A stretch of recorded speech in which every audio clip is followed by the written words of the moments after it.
Inside a battery that is like a mobile battery, so it's quite easy to charge as well. And right now I wanted to show you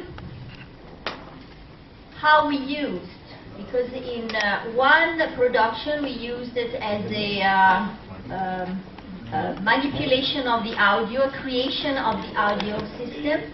In another production we used it as a manipulation of the video images.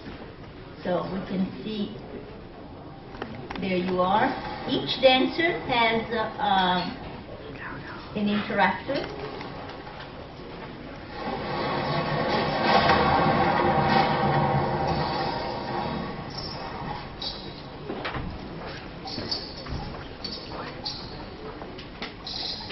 Different quality of sound, different characters.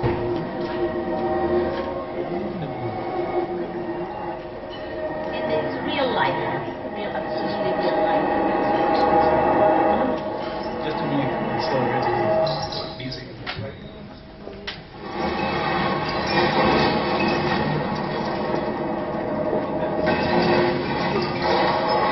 And they're making an orchestration of all the sound. And then you can see also another example of how they manipulate the images in the back.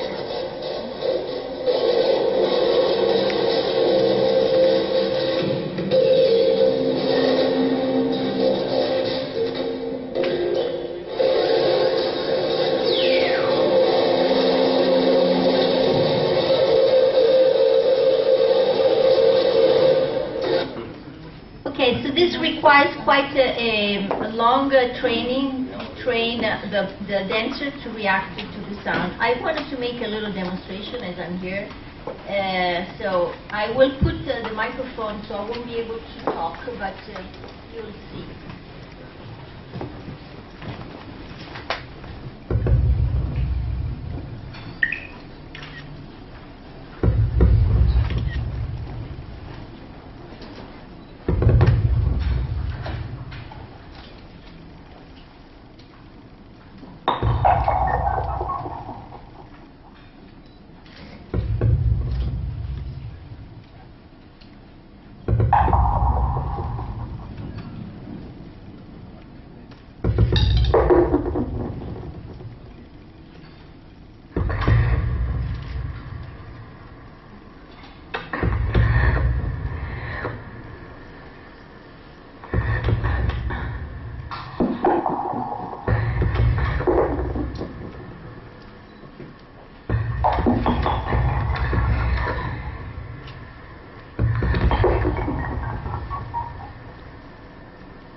So this gives you an idea of some of the technology. How many of you here in the audience have heard of an artist, very well-known international artist called Imogen Heap? So Imogen is somebody that you guys should connect with. She's an incredible artist. She utilizes a similar kind of technology. Imogen Heap. Imogen Heap. Fantastic, but really great. Give her another round of applause. That's fantastic stuff. And of course, Claudio. Please give Claudio a hand. Claudio is responsible for the development and creation of linking the technology into creativity. And so bravo, bravo, bellissima, very good. From Milano, the heart of Italian creativity. Capital of innovation. Capital of innovation and great thinking. And if only Leonardo da Vinci had come from Milan and not from Firenze. But that's another story. Bene, grazie, grazie, thank you very much. Give him a big hand, ladies and gentlemen, come on. Do you see this being applied to anything else? Do you see it being applied to people, let's say, with reduced mobility? So what are your thoughts around it? Have you kind of thought about it? Yes, we are obviously working in the artistic field, but we have been contacting people also because there were a chance to develop these devices for people that has problem with movement. Because it develops a lot of sensitivity. The space is a totally different space. You touch the air, you feel much more with these devices that you do when you ever dance in a normal way. So I think I advise also to, and I invite people to research more through this kind of thing, because they are very, very precise and very sensitive. The system is changing your perception of the reality. It's not really only an augmented reality. There is something mixed between real reality, virtual reality, and augmented reality. A dance company and musical group as well? No, the musical, we produce dance performances, and we have collaborators, musicians that not necessarily are the same. We try to have the same people because then, as you know what we are developing, it's easy to step on the next project, because otherwise you have to start from the beginning. Yes, it's very difficult to collaborate with people that they are not used to manage and to think and to project with real-time sounds, and because it's changing a lot, and there is few people that they have the knowledge to deal with this kind of interactive system. Don't be shy. Incredible technology. Another question? What you are doing is pretty far out. How are you able to finance these artistic projects? How are you able to finance this? Finance? Oh, we do receive support. No, we have, otherwise it won't be possible. So we receive support from the institution that are sustaining the production, the dance production. For this case, we develop the accelerometers and the radio frequency and all the system with ST microelectronics, with a research lab, but they disassemble the research lab after our experience.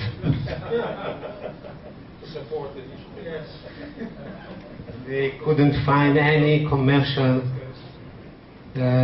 goal or purpose in it. But we have an idea. So now, it's incredible technology. Now what you need as a next target to create the world's first symphony orchestra with your technology and dancing. So maybe that can you can enter in a prize for next year, or maybe you can be at the World Cup in Brazil. And now we move from Italy into the cold regions of the world, and we go all the way to Lithuania. And in Lithuania, we're very pleased to bring, I don't know how many of you are familiar with Litvak culture and creative products and creativity, but we're very glad to bring a very interesting product that won a prize this year. When we were doing the jury selection, this really was something that captured our imagination. And so it's you're from Vilnius? Vilnius, very good. And all the way from Lithuania. And we'd like to, just getting ready as we set up. So the interesting thing about the winners in this category is that any country that really embraces creative industries using technology and new media and social media sees their GDP increase. It increases the economy. And this is no different in Lithuania. We heard earlier this morning about Estonia creating Skype.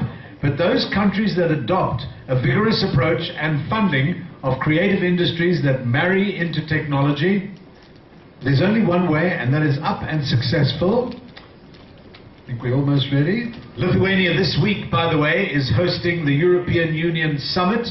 All the world leaders are going to be there. And so, ladies and gentlemen, a big hand please for Ruta. Good evening. I'm Ruta Mitskiene, the creator of Aqualingua project. It feels great to be here this evening and to share my ideas and discoveries with you. So, let me start my presentation with holding this glass of water and by asking all of you a question. In what ways do you think this water and the words I'm saying are related? It took me 4 years to find the answer, which once again proved that wonders and beauty can be found in ordinary things, such as water and human voice. So let me present to you Aqualingua, which from Latin translates as water language, and is accompanied with our motto, see what you hear. And I'm proud to say that it's original answer to the question I have raised to you. It provides a unique possibility for everyone to create personal water pictures using your voice, or your laugh, or other sounds. Aqualingua started as an artistic research that made possible for the public to pick up different radio frequencies and visually observe so-called radio notes. Further development of the project gave birth to an idea how to visualize our speech, words, music, other sounds through the medium of photography, capturing all frequencies of a durable sound in one still. And that's the main point of our project. The process begins from recording sound directly on the website or using any other suitable device. Having reached Aqualingua Studio, the audio track is as if turned upright and all audio frequencies of a durable sound are transmitted to water waves, are scanned at once and transmitted to water waves. The picture is captured and you've got a photo of your sound. The photo is printed, framed, and sent to the client along with a certificate of its originality. The artwork also contains a QR code which is generated for the sound which created the image and which enables to listen to the sound eternalized behind the picture.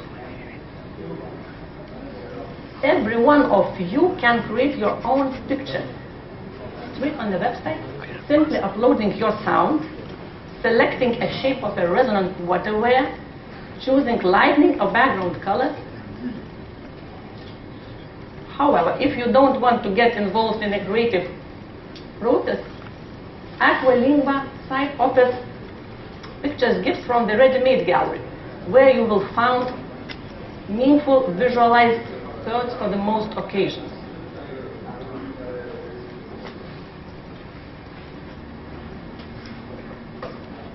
Perhaps some of you still might be questioning the practical application of such idea.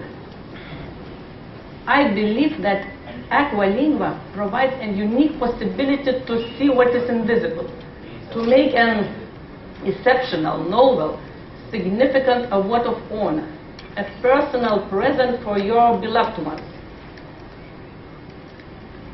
Every visualization is as unique as our voice, its timbre, intonation, sense and meaning of words. The combination of art, science and entertainment provides new form of expressing our love and respect for the people around us. And at the same time, I would like to invite you to think and to talk responsibly, because your thoughts and after them what could be visualized and saved as history. So, this the last sip from this glass. I would like to present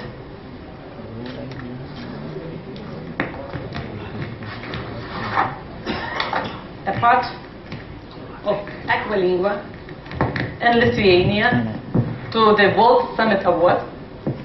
And this image is created by our words. Lithuanian Smart E-Content for World Smart People. This is Lithuania Smart E-Content for Smart World People. And all these small water waves vibrated from the deep of our hearts. Thank you for your attention. Questions before we ask questions from the audience. If we went to Evian or Perrier, could we give them a QR code that would link them into your platform, and maybe you could then have art created out of fizzy water? The particular sound pattern has created this image, yeah? Yes, the particular words, yes. So once we have image like this as the input, can we do the reverse and produce the original sound? Yes, this is the issue for the future. For the future, to transform back from this image again to the sound, But now we are producing, but only in our minds, that maybe it's possible to make this technology to get the back transformation. Very handsome man in the front there, Alfredo. It's you talking about. Thanks a lot. So, just a brief thing, because this reminds me what someone did with ice. Do you remember with this something frozen water and using Mozart? Yes. Then the way to ice with Mozart is completely different from the way to create ice using Zeppelin or.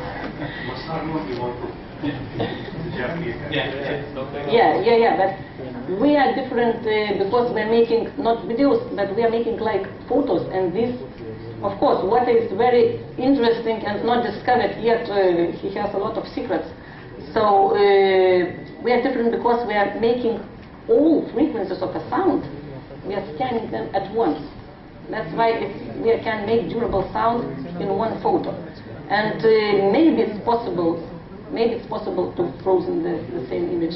But we tried, of course, in music and other sounds. And what I can say that you can imagine how beautiful is our talk, how beautiful we are talking, and that we are creating all the time these images.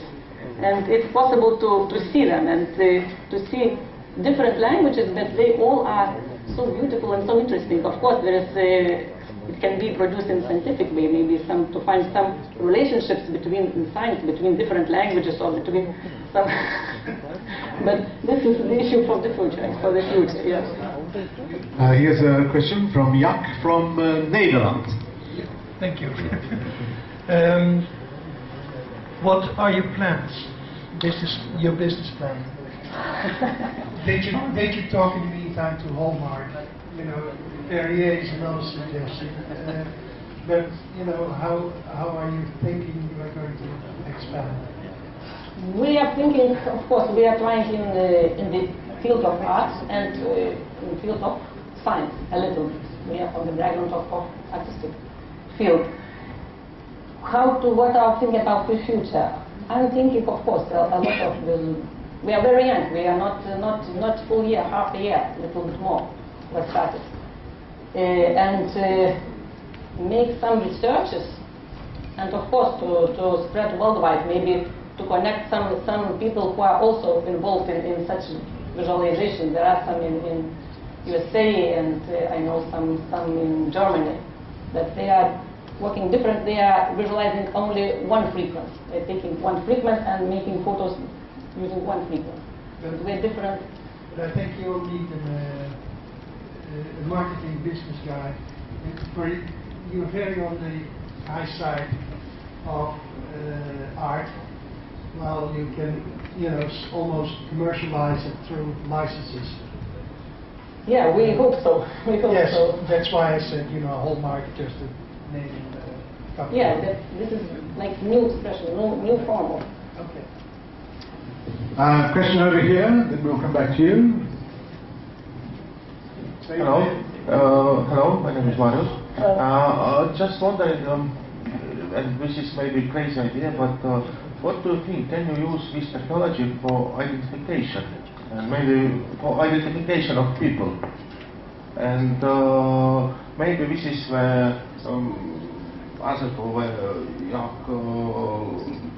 speech, that maybe this is with business plan, that it's for defense and they use it to database all the people. But, for example, we tried to make the same what that in next day, and because this was or other sound, it's your emotions also. The same. It's not like fingerprints, because we are the same all the time. Our voice is changing, and the frequencies. You can say the same what, hello or I love you, but next time it will sound different. It depends on your emotions. Maybe it's possible to find some frequencies of your voice and to make identity of the person. Thank you for your question. It's a good. Very good. Estonian question. Estonians very smart. Just say your next question. Your name? I'm Nikki. I'm from Austria. Early detection of Alzheimer is a very complicated medical process. And at last year's TED, somebody presented a technology where you can early detect Alzheimer from a 10-minute phone call. So there must be some medical implication on what your voice cord is doing. Sorry, can you... Some medical... medical implication. There must be something where you can, if you can identify the voice, what the voice does, you must be some matching with medical implications.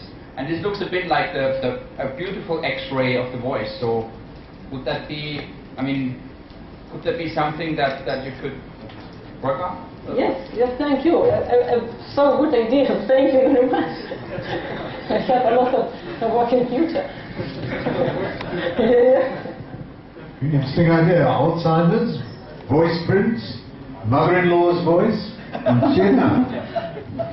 Hi, my name is Govind. I was wondering, when you talk to people who are interested in your product, do you think there are people for whom the appeal is purely aesthetic versus people who actually are interested in the relationship between the print and the voice?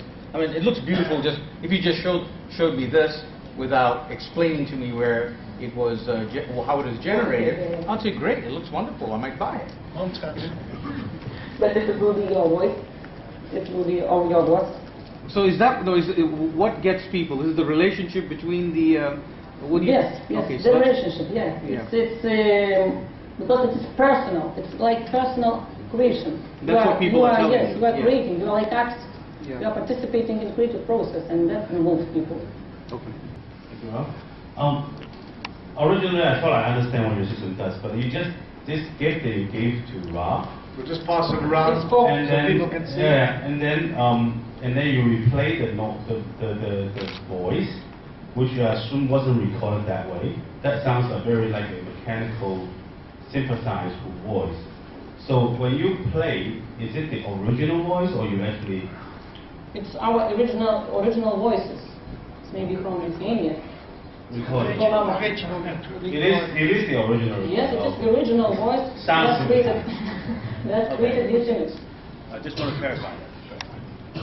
You should see your partner who invented this with you is here. We are family business, and my business partner and husband. What is the sound of your mother-in-law's voice? we don't ask her. We haven't taken a picture of that. She was looking at our children. Well, Ruchi, this is a really incredible technology you created. The company just a year old. I think it's just interesting to show you the breadth of what we consider when we are faced with some really interesting original thinking, aesthetic thinking, and the blending of creativity and technology in an interesting way. Very good luck, congratulations, very good on your win, very good for Lithuania.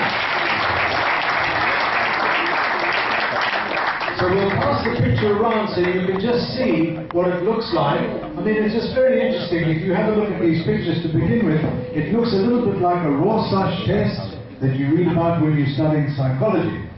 So we move from Lithuania, not too far, but also in the Baltics. No, not in the Baltics. We go all the way to Iceland. And we are very pleased to bring up from Iceland a very interesting company called CCP Games from Reykjavik. Reykjavik is very, very famous for who knows what. Now, yes, it was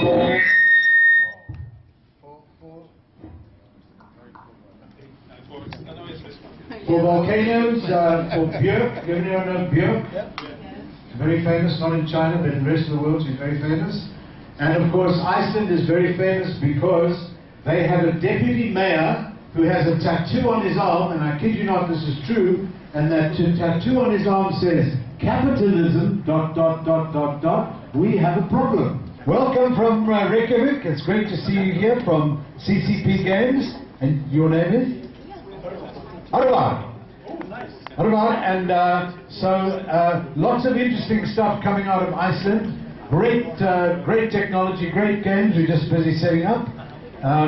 How many of you have actually been to Iceland? Oh, good. Some people. It's an incredibly beautiful country. It's not all ice.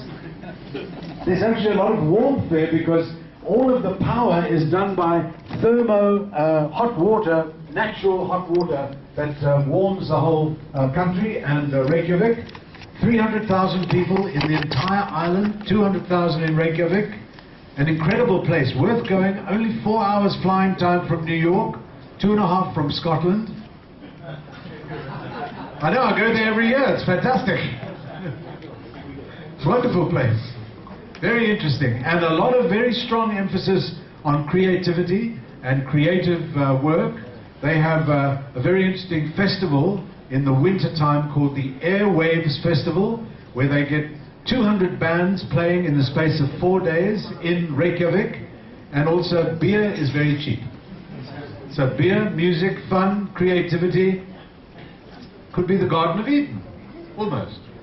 Not exactly. No, it's not the tourism, you're right. We're just trying to kill a bit of time.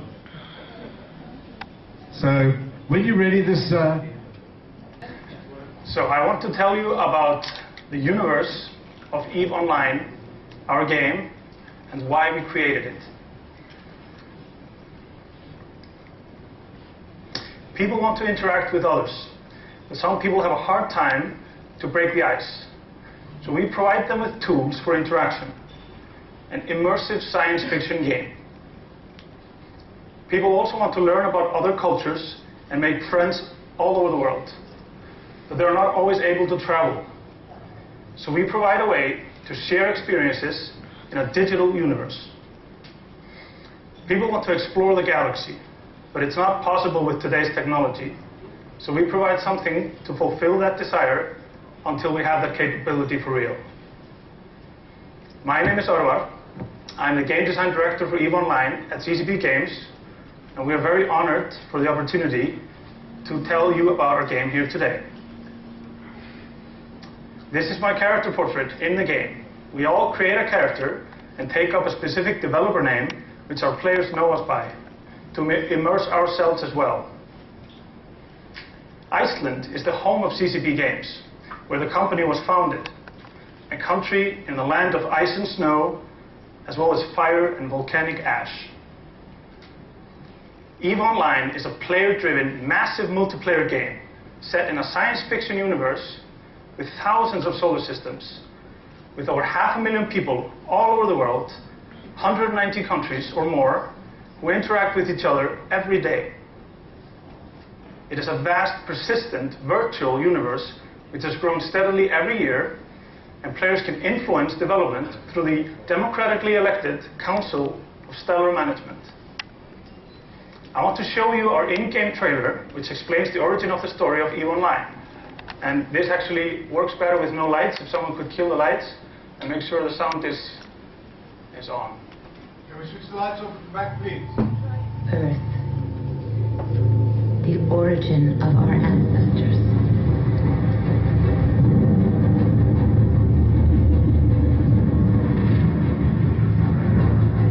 A century has passed since they discovered the Eve Gate. Sets the rules. A wormhole. Passage to a remote corner of the universe. New Eden. It was the largest colonization effort in the history of man. The mass settlement of hundreds of strange new worlds. We thought nothing could stop us.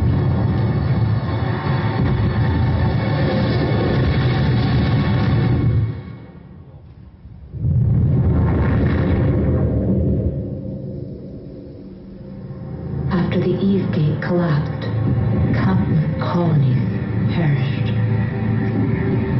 The scattered survivors forgot the old world. Fragments of mankind, light years apart, lost contact. Thousands of dark years passed until humanity rose again to be with the stars. Different corners of New Eden, great empires had evolved. 4 different phases of humanity. When they clashed, the wars were merciless.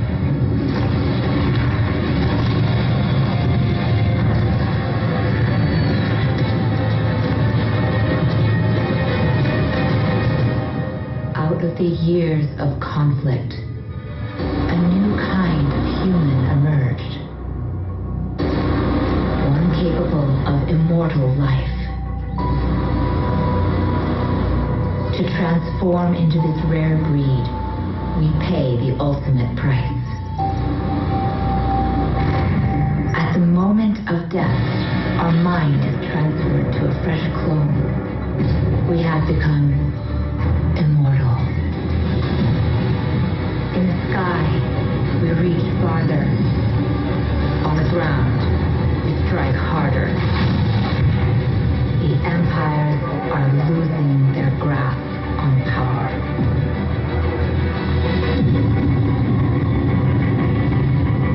And as our age begins to dawn, they will learn to fear us.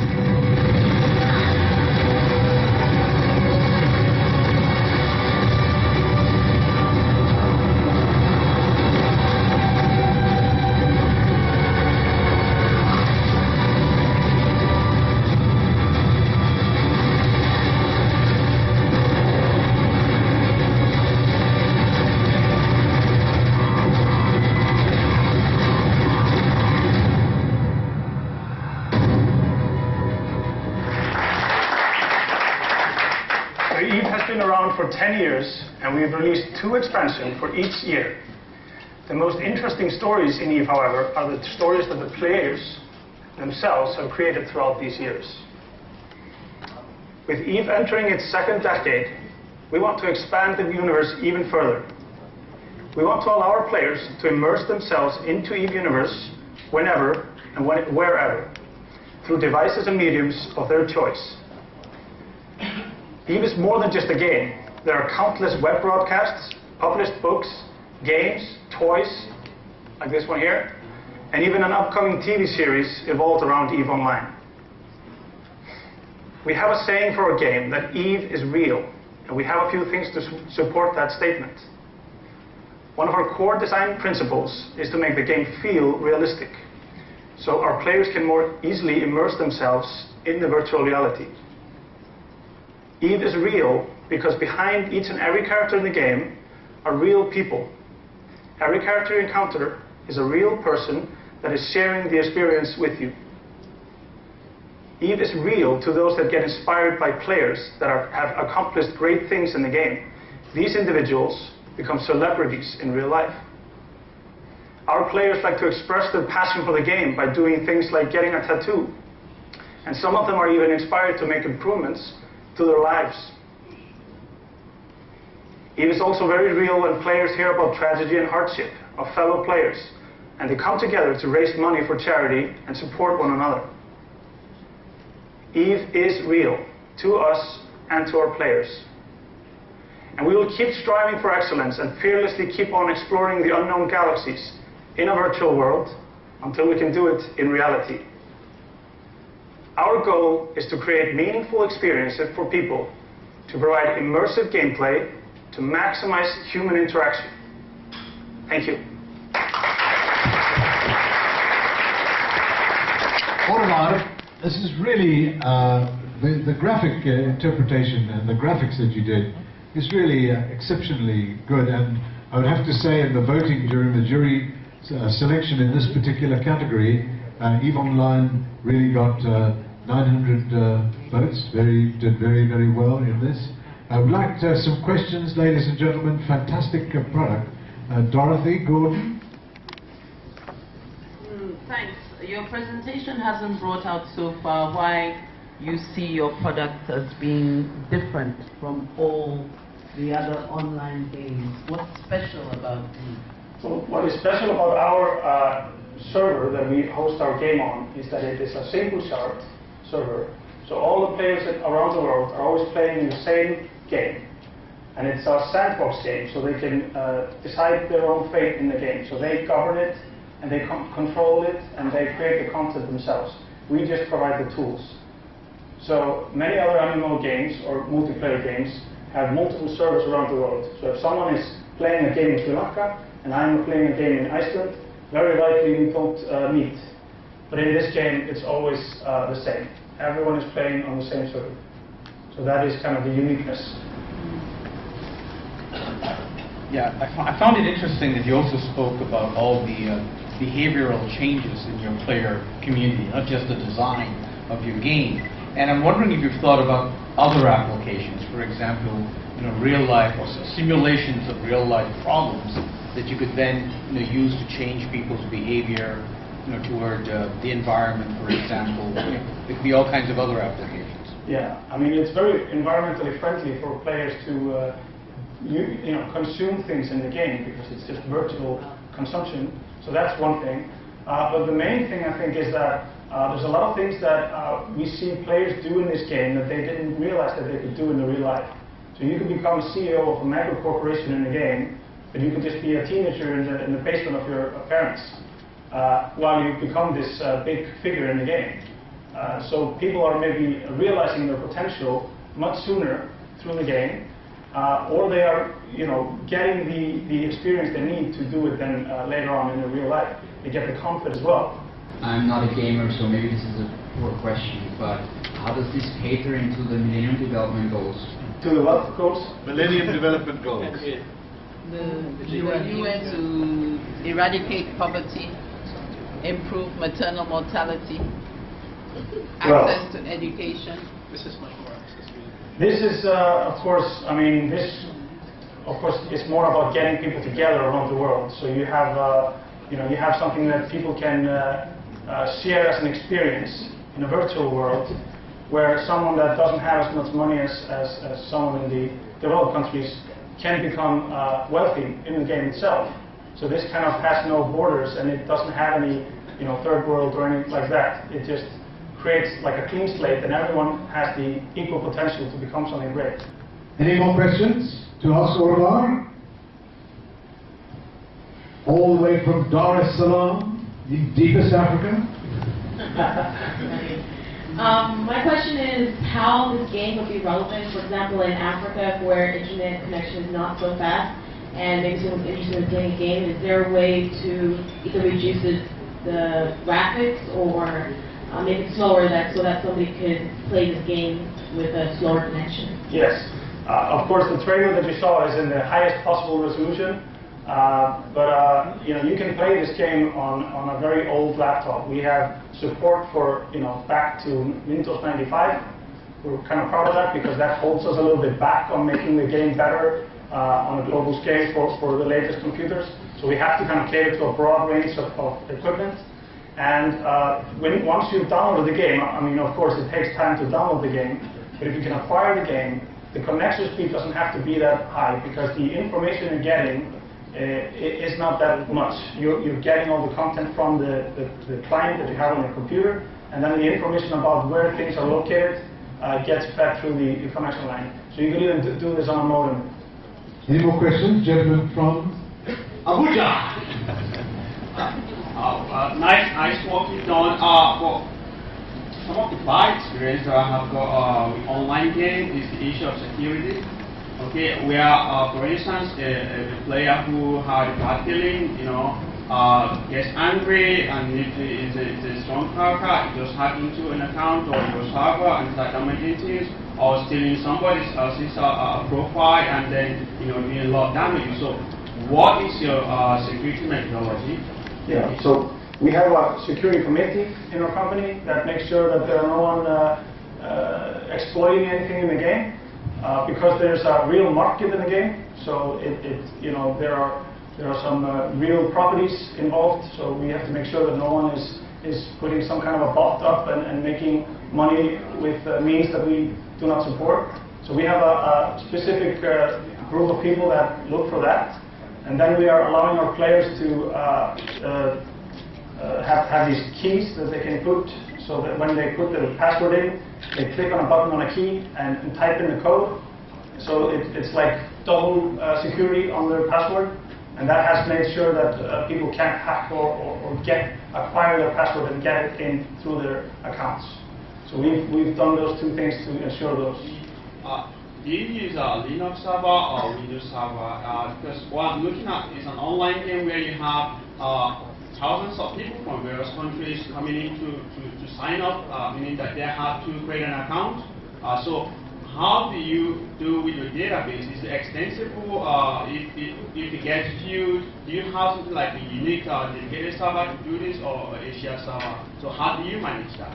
So it's like a Blade server. Of course, I'm not in the IT department, so I'm not 100% sure how it works, but I know that there are Blade servers in London that are stored for all our content, and it's a massive connection that is feeding from there, and it's MS SQL is the database, so it's Microsoft. Why I ask is, I run a company that is into web application, mobile app development. Okay, I have developed an online game for a client, okay? So we give them an advice on the kind of server to use, they then decide to go for the cheap one. Okay, so I think a few months later, the server gets queued up. So a lot of people have signed up with them and they made some commitment in terms of payment, we can do that to us. So that was why I really asked. So if you are giving a presentation on something of this nature, you should also try to know the technical area, or you bring someone who knows that, because questions of this job will come. Okay. Yeah, I mean the servers that we host in London are run by a different company than us, but we control and own that equipment, so no one can put it down without our knowledge, and we have a full support team within our company made up of 15 people that make sure that the server is up and running. But the company is honestly 600 people, so there's no way for us all to know all the nitty-gritty technical information about the running of the service, because I'm mainly in the role of creating the content and designing the game. So you have to specialize in those areas. I'm sorry. We've got time just for one more question. Before we do, I noticed there are no questions from women, and women, 45% of gamers are women. Interestingly enough, those of you who don't have a girlfriend or a wife who's a gamer, we need more women in this game. So. We need more women. I guess I'm not a woman. Yeah, exactly. We had a question from a woman. Sorry. A bigger part from Dorothy. Oh my God. Not yet. Sorry, Dorothy. Not yet. I have a hard question. Sorry, I saw your presentation. I didn't understood what is the innovation behind this. As I understood, this is a game with 10 years. So please explain me why this is different from FIFA or from other games that you FIFA is a game that you play as a single player. No, but there are already a lot of games that already are online and with multiplayer play. Yeah. I don't understood what is the innovation that you are bringing here. Yeah. The innovation is that it's a sandbox game. So a sandbox game differs from other online games like theme park games, where someone has created the content for you to go through. But a sandbox game is where you provide the sand, and then the players themselves use the shovels to create sand castles. So the content that will be created in game is player created, and player governed, and player run. So we don't even know what they will do with the content when we first deliver it to them. Like Minekeeper. Like Minecraft. So of course Minecraft came many years after us. A few years ago Minecraft came and we have been around for 10 years. So that's the innovation. I mean, I'm sure Minecraft has samples from games like ours to create this game because they know that those type of games are helping people to express themselves more than games that have created content for you to go through in the same way. So you don't feel like you're putting your mark on it. And the other innovation for it is that we are creating a universe around the game where you can play the game on multiple platforms. So players on a PlayStation are playing a game that happens on the planets, and players on PC and Mac are playing the game flying around in spaceships. And they're all playing in the same universe. And that's also an innovative thing. It's a new thing. We learned a lot about Iceland. We learned a lot about the universe. Thank you very much for telling us about EVE Online. 10 years to win a prize. Long time. Long time. But thank you very much. Those of you who have not been to Iceland, interesting country to go to. And staying in the cold parts of the world, not like Sri Lanka, where nobody here has got a coat or boots. So we're very pleased to bring our final selection today that comes from Finland. Terve. That's hello in Finland. Was it? She's my judge. Not so good. See, definitely thumbs down on that one. Not the day job, exactly correct. So we would like to introduce Julius Kiomisto. And of course, Finland has now got a fantastic reputation for developing interesting and original creativity. Of course, everyone thinks of Rovio, the company that invented and developed Angry Birds. But of course, Angry Birds wasn't the very first game that Rovio invented. It was their 42nd game, 42 games before they hit.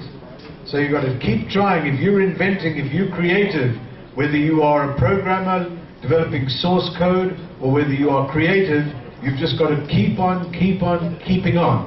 Very important to do that if you're developing creativity. And of course, the second big company, Supercell in Finland, very important gaming company, just got sold 51% last week to a Japanese company.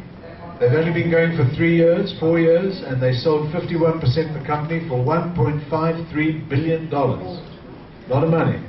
Making games. Can you imagine if your parents say to you, what are you going to do for a living? Say, Mom and Dad, I'm going to make games. Games? Why don't you become a doctor? No, if I become a game, then create a game, I can become a master of the universe. So we're just killing a little bit of time while we're waiting for Julius to... behind the judges to judge. Oh, of course, that's right. Jaak has just mentioned another fantastic game from Finland called Habbo Hotel. How many of you know Habbo Hotel? Fantastic game. 3-4 million users on a regular basis, on a worldwide basis. And that is a sandbox game, actually. Habbo Hotel is a game where you get a room in a hotel and you buy the furniture, you buy a discotheque, you buy dancing girls, you can buy a barman, you can buy a doctor to carry the girls and the barman out. You can. It's a very interesting game, and 1999, that's when it was developed. So I think it must be the very cold weather in Finland keeps people indoors and not outdoors. So the only person I know who in Finland who went outdoors, the guy who helped create ringtones, used to go windsurfing in the sea around Iceland in the winter, and that's where he said he did his best creative thinking. So, Julius? Oh, Matti.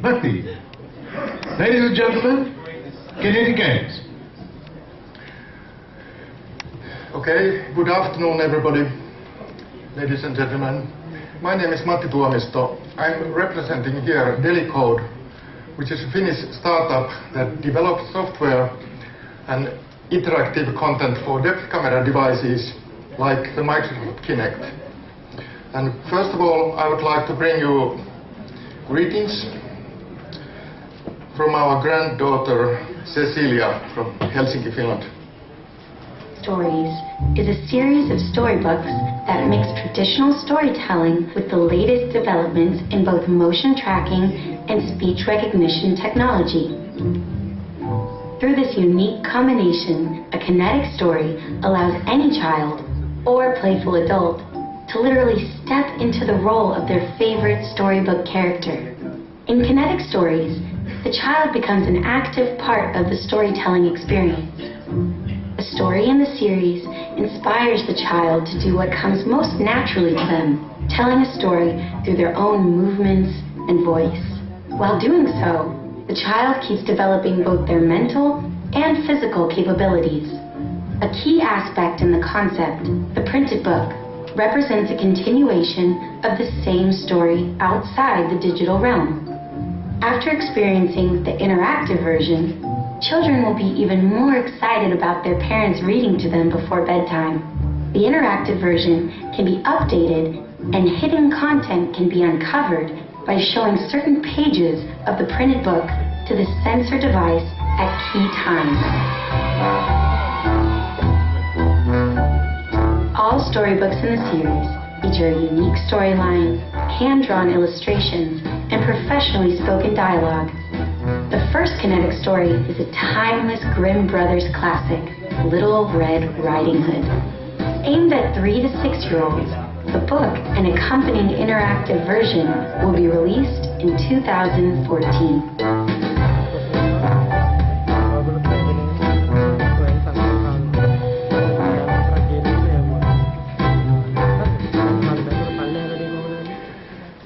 Once again, I'm Matti Tuomisto, not Julius Tuomisto. Although I'm a partner of a Delicode company, but today I'm standing in for my son and Kinetic Stories producer, Julius. My son, who is actually at the moment in Amsterdam doing in a big funding event, so he couldn't attend this very important congress. Julius got the original idea for Kinetic Stories while he was playing with his sisters and brothers' children in Christmas 2011. The same year he won the WSA with another project, rennerfarm.com. He is using this technology for making animations for Kinetic Stories.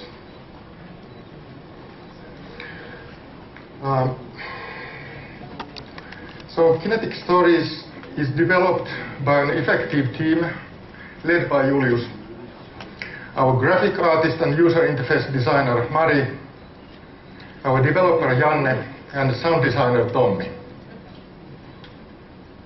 Everybody can see that I belong to a different generation than the others.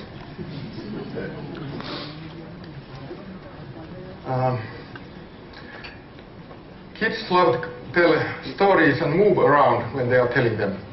We believe that Kinetic Stories is the first concept to successfully mix traditional children's books and storytelling with new technologies, like real-time motion capture and speech recognition. By utilizing this mix, the story can unwind and evolve during the day. This also allows the parent to take part in the storytelling process by reading the printed book to the child. We are also designing the user interface to allow the child to experience Kinetic Stories as well as start the stories, and the child to experience kinetic stories as well as start the stories and navigate the content independently.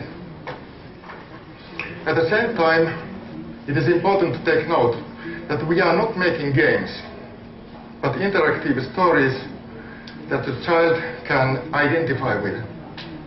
So, kinetic stories offers a stimulating environment that can support both the physical and the mental development of the child in a holistic way.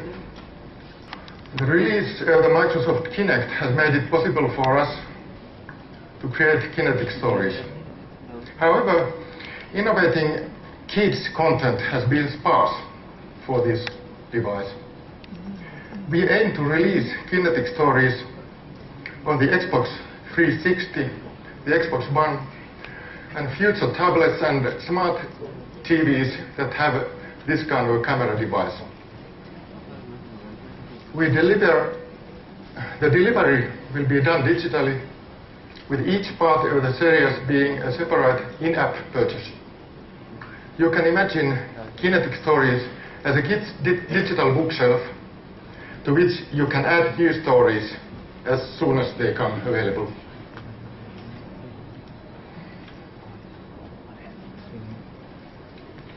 So we have created a full business plan and business model canvas for kinetic stories. And we know that there's a very big potential. If we count all the kids from 3 to 6 years old in Europe, in the European and American or US economic area, that makes almost 30 million kids. Not to speak about all the kids that are living in Asia and other parts of the world.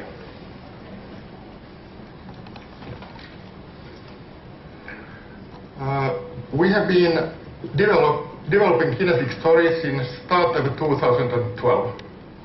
We are currently finishing the second prototype. The first 4 stories will be based on classic fairy tales by Brothers Grimm. The current plan is to independently release the interactive versions by Delicode. The publishing partners will handle the translations, print and distribution of physical book. Later, the idea is to extend to cover other well-known IP, such as Angry Birds or the Moomin. So, summing up, the content is planned for little kids from 3 to 6 years old, using an intuitive interface and intuitive user experience.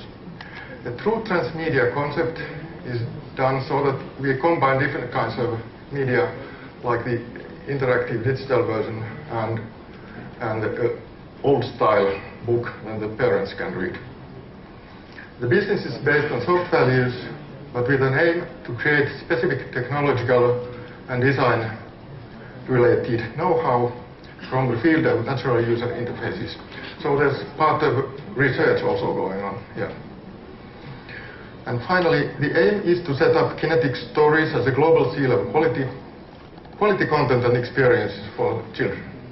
Thank you. Those of you who want to see the animated film without interruption, we can do so afterwards and speak to Matti. Any other questions? Dorothy. Actually done extensive testing with children?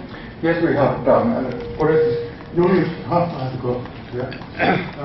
Julius was earlier working in Laura, it's in the University of Applied Science, and in that school he used the students to make research.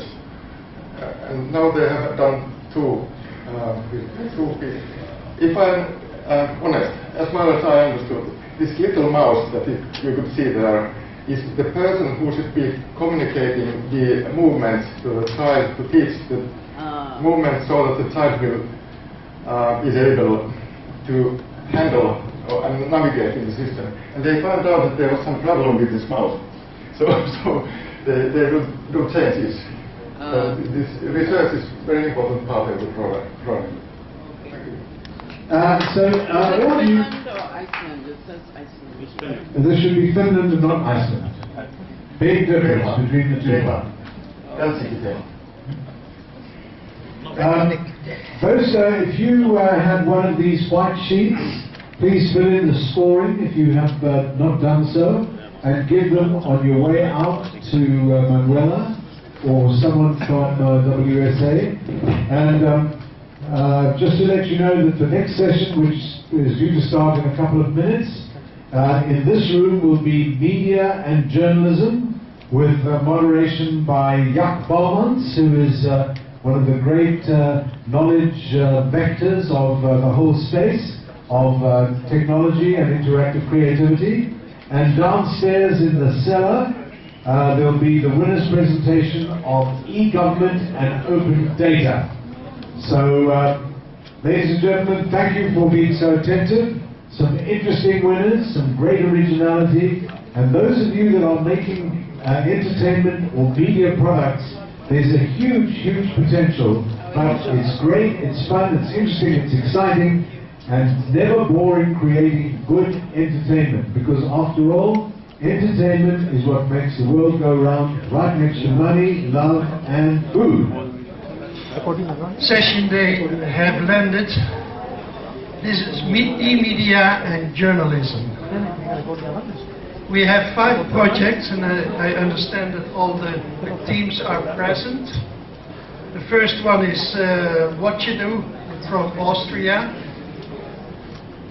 then followed by Rural Visual Journalism Network from Bangladesh, then the Observatory of Parliament Members' Actions from Tunisia, then Tekla from Brazil, and Masraoui from Egypt. They're all present over here, all the projects? Yes? Okay. Then we start with the e-media and journalism. I just want to give a small introduction to this. It's the first time that this category is all by itself. Normally it was part of another category, and now it is an independent category, one of the 8. So it's kind of interesting to see what kind of submissions we have had so far. I can tell you there was no one from a very famous range of newspapers. We saw some digital archives from television, so that means they finally have their whole line of production digitalized. We did see rather social media productions, and you will see one of them also today. We saw some journalism projects. One you will see also here today. The Observatory of Parliament members, for example, is using the medium for controlling democracy, basically. Tekla is social media, as I think the lady is going to tell you about that. And Masraoui is a blogging instrument. So it's kind of a different and wide range submissions that we will see this afternoon. Just for the procedure, the team gets 7 minutes for presenting, 3 minutes for questions. Then the jurors can ask questions. Then the then the participants of the Youth Award can ask questions, and then the rest of the delegates can ask questions. It's just in order to get some, but you know, we might, if there's no question from the youth delegates, then you can just ask any questions yourself. So I'd like to give the word to the project What You Do. So we can start? You can start. Okay, perfect. Well, today I'm here to talk about a certain subject which is usually regarded as rather boring and dry. I'm here to talk about jobs. If you ask many young people, they won't think that the job market is about passion. But I'm here to prove that's not correct. What we do at What You Do is like using storytelling to get a more personal insights into the job market. We call ourselves Storytelling Handbook. Well, this number, does anyone in this room know what this number stands for? Positive, negative? Well, I guess it's a bit difficult to figure out. Well, there's a worldwide study which reveals that 48% of the people worldwide are not happy with the current job. This means, just if you take an example of the study, in this room, every second person here is not happy in what they're doing. This means you're not happy, you're not happy, you're not happy, you're not happy, you're not happy, you're not happy. This is what the study reveals. And actually, the world somehow looks like this. The world somehow looks like this. And we experienced the same. We did something which was not really appealing to us. Formerly we did jobs where we thought, okay, this is not really exactly what we wanted to do. And we thought, we have to change this. We can't just stay with the static quo, we have to change this. So we saw there's internet. The world is getting digital, social media is coming, YouTube is successful. And we thought, okay, let's do the same with career guidance. Because career guidance normally is not something you would say, wow, that's exciting. But we thought, okay, by gamifying career guidance, we can somehow reach the young people nowadays. So in 1996, we first had this dream to once create a platform where people share their stories in video format, where they can somehow inspire others.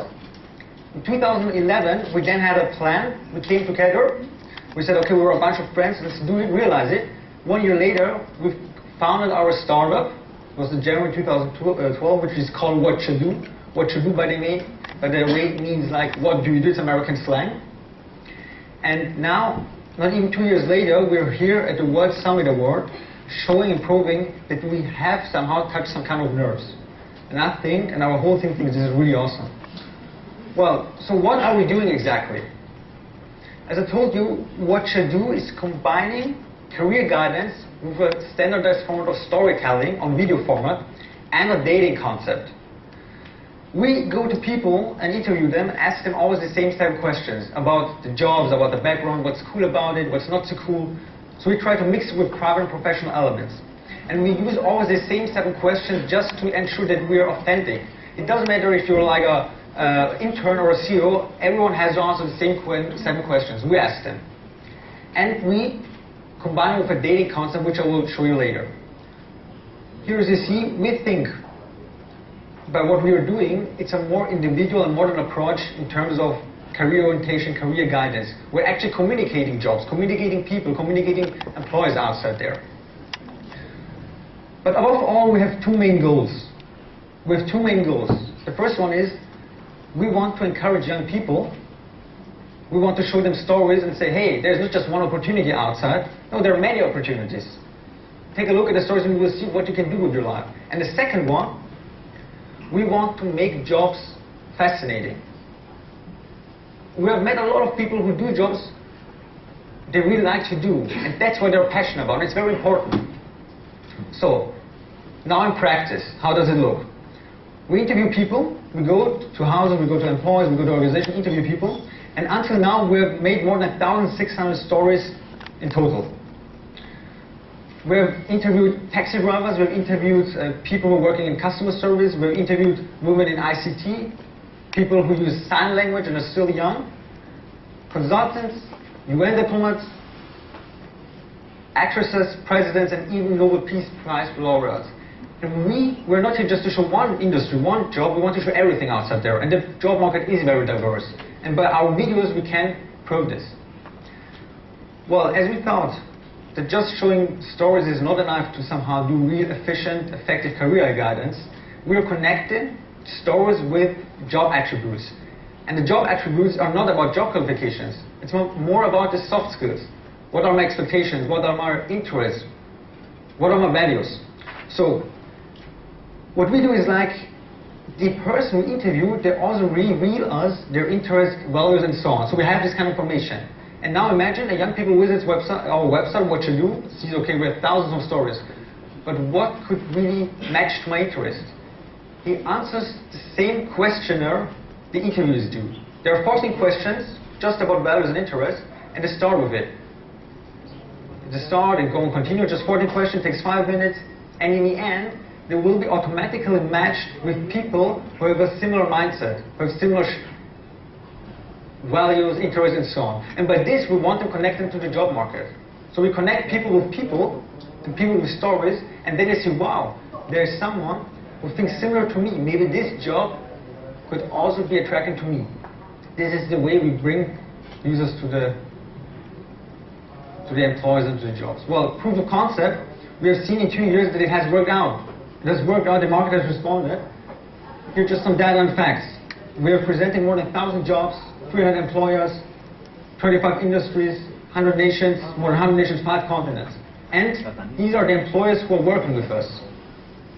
Small companies, big corporations, doesn't matter. Everyone. And I'm here just as one person, but I'm officially representing a team of more than 25 people. These are the 25 people, the idealists, who thought, okay, let's do something which fits us, which we want to do. And we started with 2 people, and we're now more than 20 people from all over the world. And we really believe in what we're doing, and that's why it's working out. And we want to tell our stories to the others as well, that you can end up somewhere where you really want to be. And I won't close the presentation with just having one video shown to you. This is a cinema spot, like a best of, some videos. Just take a look.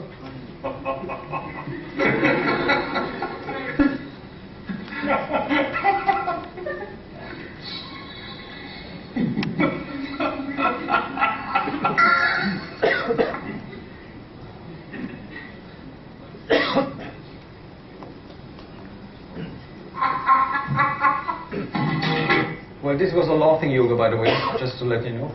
And just some general information, tech spec, what does it mean, tech spec? Well, employers work with us and they pay us to interview the employees as well. We create company profiles, but it's our question, it's our format, so it's still very authentic. But we said, okay, we want to capture every story out there. So what we do is we have this one-for-one principle, where we're producing, for every video we're getting paid, we produce 1 video for free. And so we are growing. We are growing and interviewing taxi drivers, nurses, or people just on a boat like in Taiwan. It doesn't matter. The next element is that we are not exclusive content. We share and spread our content. So if a university or education center or company employee wants to share our videos, they can do it. Because that's the way we really can reach users in the end. And here are just some examples, as you see, universities, educational centers, some companies, social media as well. So thank you very much. And what we do is the people we interview, we give them a questionnaire consisting of 14 questions, a cross-off questionnaire, and they fill in the information. So we generate the data, save it on our website, and when now a user attends our website, it does the same questionnaire. We fill in the same questionnaire. And then we just bring profile and profile together. That's the way we do it. No specific added value from the video apart from the presentation. I thought it was something including a kind of free speech in the video, replying to the question, trying to extract the mood and the behavior of the person. I want to ask more about the question that you set up. Is that based on any research findings that questions will indicate, something that can enable you to do the matching, or is just from your team design? Well, we have advised professors, we have advised people in HR, we have advised students, we have advised pupils, we have got all this information, and then we have made up this questionnaire, this job dating tool, this 14 question. It was a process for many years, and in Austria, for instance, there are something similar things like this, but this questionnaire consists of 80-90 questions, and we thought 80-90 questions is just a joke because in the end they can just lose the attention of the user anyway after half of the question. So we said we have to shorten it, and that's what we worked with institutions together, and we made up this question. How about the succession rate? So successful rates? How is it? How many? Well, first of all, you can track how many people start with the job dating and how many people end with it, finish it. It's more than 7%. More than 7% finishes, and for a questioner, this is a very high rate. And besides, we're still developing a dashboard where we can track exactly how many students or how many people get connected to an employer, a job, and then they apply to the employer. But what we know from personal feedback from companies and users, they write us emails, they call us, or Facebook, whatever, they say it's working. It's working. They're like suddenly they do the job dating, they get matched with a job, a person, and then they figure out the company, they cover the company, and then they apply to the company. And then they say, okay, hey, I just did the job dating, and I was matched with you, with someone who works in your company. I want to start working with you. And this is the feedback we get. So it is working, but soon we'll have also a dashboard as well, where we can really track. If the job match, you will get paid for any job match? No, not yet. It's not like, what we get paid is like creating a company profile. A company profile for companies where like McDonald's, for instance, are being introduced with 15 videos we've made with their employees. This is our revenue model. It's like on an annual basis. It's very regular content. We have more than 80 employer pages, and by this we finance all the other videos. Okay, too many questions for the delegates there. You go first. Thank you, Mika from Estonia. Question that's only available in German, as I understand right now. When are you planning to do it like in English version, and are you allowing those? I understand you have English videos already there. So are you allowing like other countries use the same videos on their websites? Well, it's true, we're still more focused on the German-speaking region, but we have more than 200 stories in English from all over the world, and we will launch our English website in the beginning of 2014, and a do-it-yourself tool, which means that everyone can record his own video and upload it on what you do. It's a self-recorder app, and that's why we want to spread it like worldwide. That will be very short. Yeah. What is the percentage of the happy employees that you, according to your interviews? Well, actually, there are more happy people we're interviewing than not. And the thing is, we have more than 1,600 stories, so it's more a personal experience. Yeah, it doesn't matter, but somehow you rank them like happy or not happy. At the end of the day, well, one of the 7 questions isn't it like that? I mean, are you happy or not happy? Well, in the end, we think at least 50% are happy. That's what we can say. Well, that was similar. Okay. Yeah. There's not much of an improvement. The same one. Sure. So your business model now is the corporation pay you to take the videos, right? You said in 2014 you're going to open up so people can upload their own videos. So what is your new business model? With this self-recorder app. The self-recorder is for free. The self-recorder app for users is for free. We are thinking about creating user profiles in the future, but they're still in process. Oh, you mean users that exactly. User can upload for free. Yeah, corporations exactly. Pay you. Corporations get, if they want, if they pay us, they get their own company profile where there's more to it. It's a social media hub. You can directly contact the company, and so on and so on. Otherwise, the next one is not being able. Thank you very much. মাত্র 13 বছর বয়সে বিয়ে হয় শাবনাজের। একেবারে পুতুল খেলারই বয়স। পুতুল বিয়ে দিতে গিয়ে একদিন নিজেরই বিয়ে হয়ে যায়। পুতুল খেলার মতোই বিয়ের 22 দিন পর শাবনাজের ঘরও ভেঙে যায়। স্বামীর অত্যাচার আর নির্যাতনে অতিষ্ঠ বালিকাবধূ বাবার বাড়ি ফিরতে বাধ্য হয়। পুঠিয়া উপজেলার গাঁওপাড়া এলাকার সাইফুল ইসলামের মেয়ে শাবনাজ। 2010 সালের 5 ডিসেম্বর চারঘাটের জাগিরপাড়া গ্রামের জুয়েলের সাথে বিয়ে হয় শাবনাজের। এই বিয়েতে 40,000 টাকা যৌতুকও দিতে হয়, কিন্তু বিয়ের পর থেকে শুরু হয় স্বামী নির্যাতন। ক্লাস 5 এ যখন পড়তাম তখন আমার বিয়ে হয়েছিল, তখন বিয়ের ব্যাপারে আমি কিছু বুঝতাম না। আমার শ্বশুর বাড়ির বিয়ে হওয়ার 15 দিন পরে আমার উপর নির্যাতন করা হয়। মানে ঘরের ভিতর খুইল লাগা দিয়া একটা কমসিলিয়া বসে মারতো, খালি হাতে আর পায়ে মারত।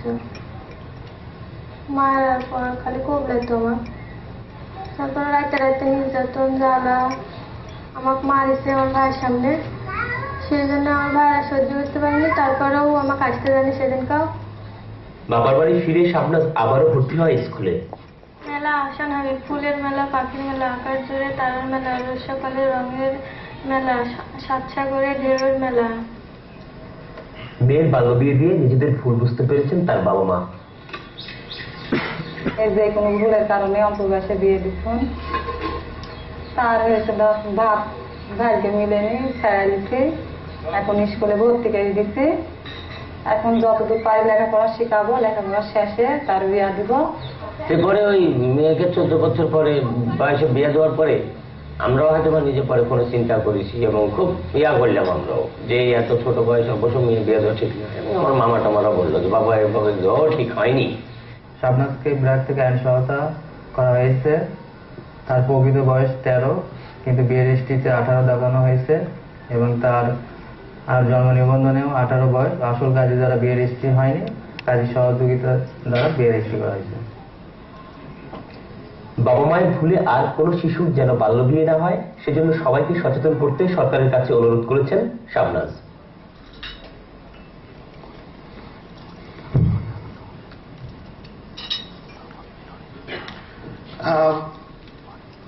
Our journalists produce this story with this small device.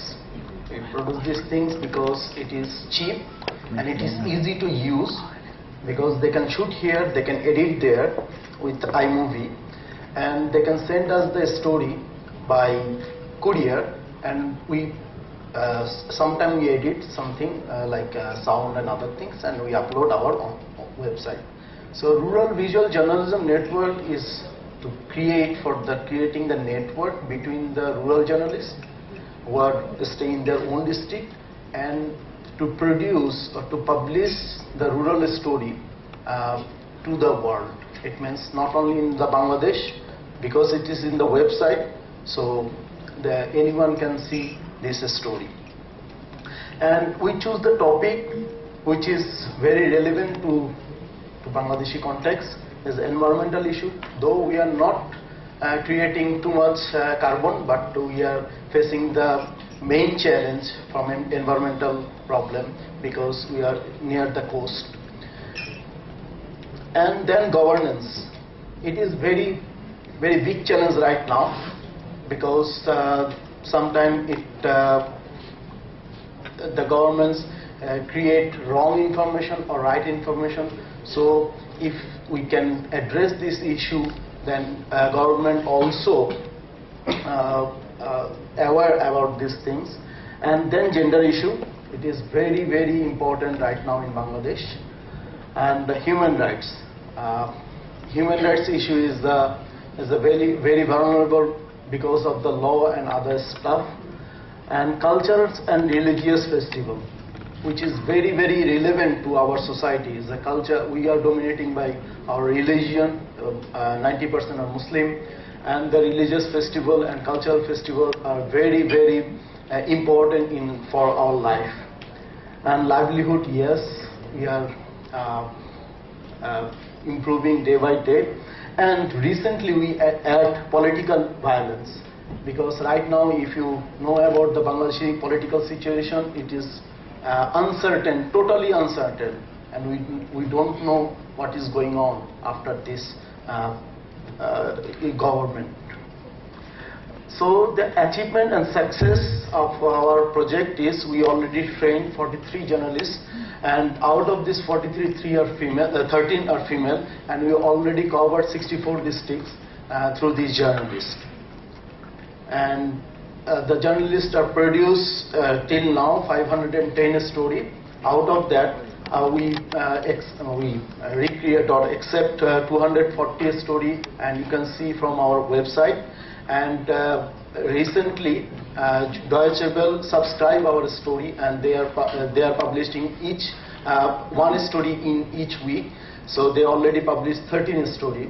This is our main achievement to become sustainable, because they are giving money for these stories. The challenge we face that things is the sustainability, because this now The project is run by the WordPress Photo. It is a 5 years project. After the project, we have to sustain. We have to create something which will give you the sustainability and the reporting knowledge and the improving of the reporting knowledge. These two channels we are facing. And this is the website. You can see and I already give you the one small brochure for our site, and you can, if you log in, then you can see the multimedia report. Thank you. Hi, I just want to check, when did you start this, and do you know of video volunteers? Because in India, video volunteers does a similar work, and they've covered around 1,000 villages and probably 300 producers in the villages, and they've been around since 2003. So do you know of them? And if you don't know, I'll be happy to connect them so that you can grow from there. Because one of the things is that what happens after you publish the videos? So, you know, you publish it, especially online. Unfortunately, not a lot of people can see it. So what they do is they also do community screenings in a way that it's spread across the community, and they make sure that there is follow-up action on that. So I was just curious to understand from you, do you know of them or have you heard of them? Yes, I know of some of them, and it is linked in some way it is linked with this project also, because another similar project is now running in Philippines also, the same type of project. So it is linked with these three countries, and we know each other. So one thing, and we also publishing this story through the cable network. You know, in Bangladesh, everywhere there is a cable TV. So we publish this story on their location through cable network. So this is because in Bangladesh, child marriage is a common thing. We can't stop these things right now. So if something, it is a positive way to tell the negative stories, then parents can aware about this. Or I don't know what your goals in that sense. There are like two things. One is to reach the people who actually are telling the stories. As I understand, to reach them through the government TV or something like that. So, and the other thing is to reach the government itself. So, how do you like how do you tell those goals? Like, have you set those goals? What's the bigger goal for this project? To change the political will, to let the Western world know what is there. We are trying to tell the story. Political violence is from the February it has started. That's why we recently include this point, because there is the political instability, and the minority, the Hindus people, are affected by this political procession.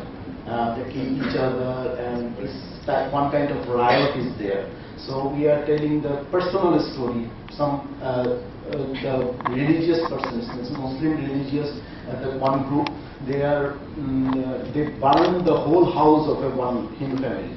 So we are trying to tell that this is happening in the rural Bangladesh, though it is not in the mainstream media. I take one more question.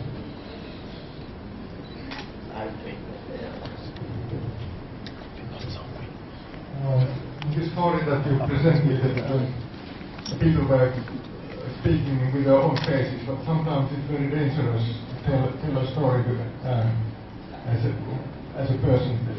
It should be better to just cover yourself and get the thing out. Have you had any kind of mechanism for this kind of prevention in this system? Do you understand?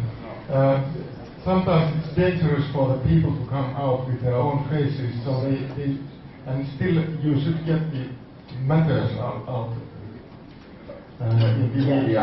So do you have any kind of mechanism for this? I have an example like this, and there is a sexual violence, it's an rape, so we just use the voice, not the face. The girl voice, because she was raped by the 7 people, so we just use this voice, not the face. Thank you very much. They did a training on that.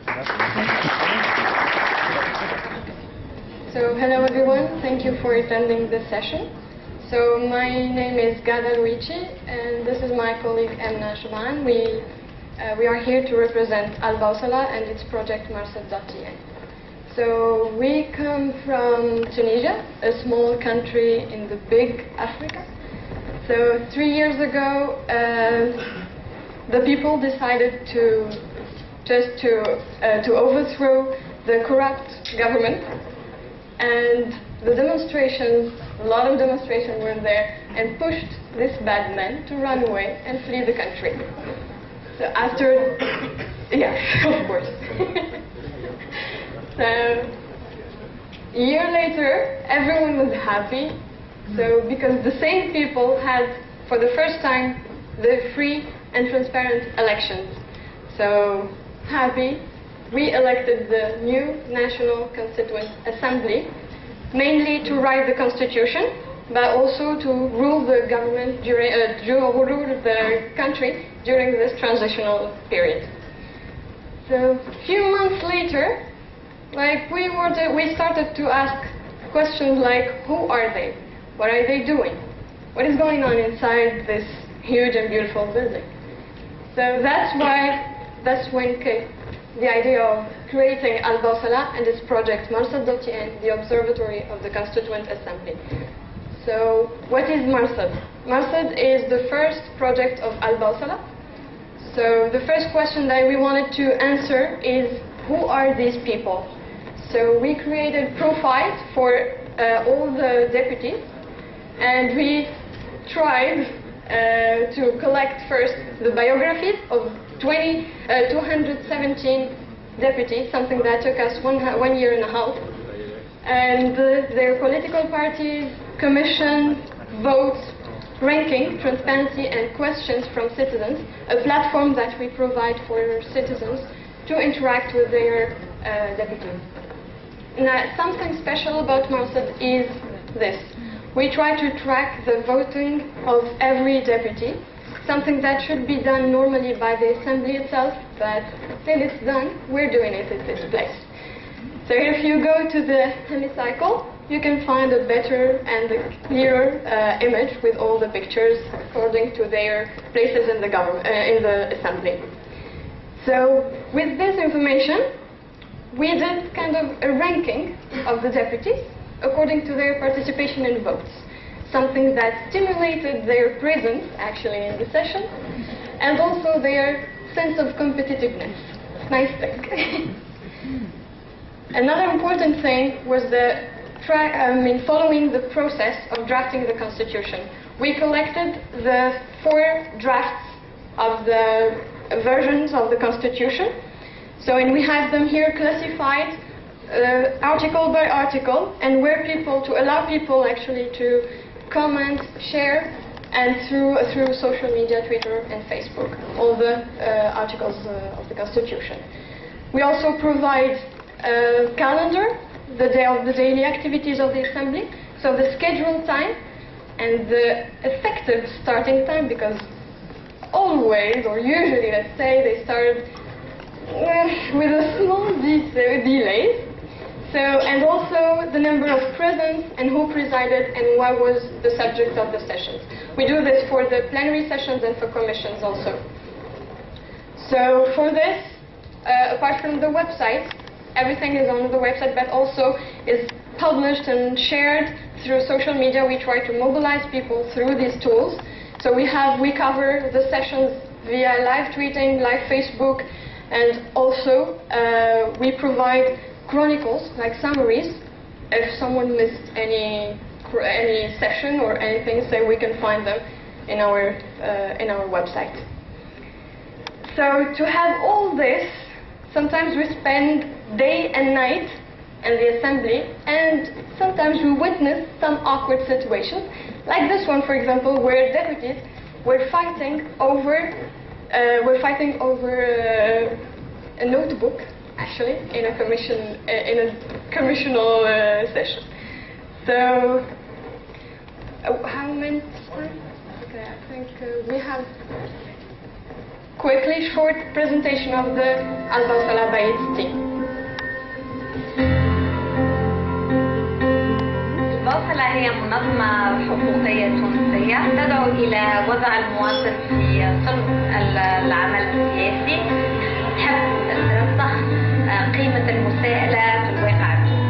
علاش المبوصلة؟ إيمانا بالمرحلة الانتقالية في تونس، إيمانا بأهداف المبوصلة كمنظمة حقوقية، وثقتي زادة بالعباد اللي يكونوا الجمعية هذه واللي يخدموا معانا. الخدمة نتاعي مع البوصلة أنا مهتمة بها برشا وفرحانة بها برشا، على خاطر مكنتني من إني نراقب السلطة العليا في البلاد كي ماهوش معطى لأي حد معناها. البوصلة مؤمنين بحاجة سهلة ياسر، وأنه المسؤولين السياسيين يكونوا مديونين قدام الشعب اللي ينتخبهم.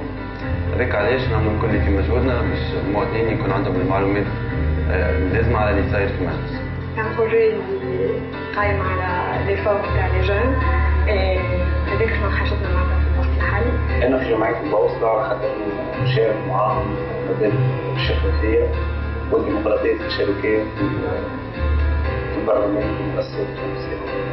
الخدمة اللي قاعدة تستطيع منظمة البوصلة هي بالحق تترجم الدور الفعال البناء للمجتمع المدني، تمكن المواطن من القرب أكثر من المجلس التأسيسي، وتخلينا عندنا الحق باش نعملوا شوية رقابة على المجلس هذا، وفي نفس الوقت تمكين المواطن من الوصول إلى المعلومة بفرصة أسهل. نحاول نكونوا نحن معناتها لا اتخاذ بين المواطن والنائب باش يتواصلوا مع بعضهم، يكونوا مصدر تاع المعلومة.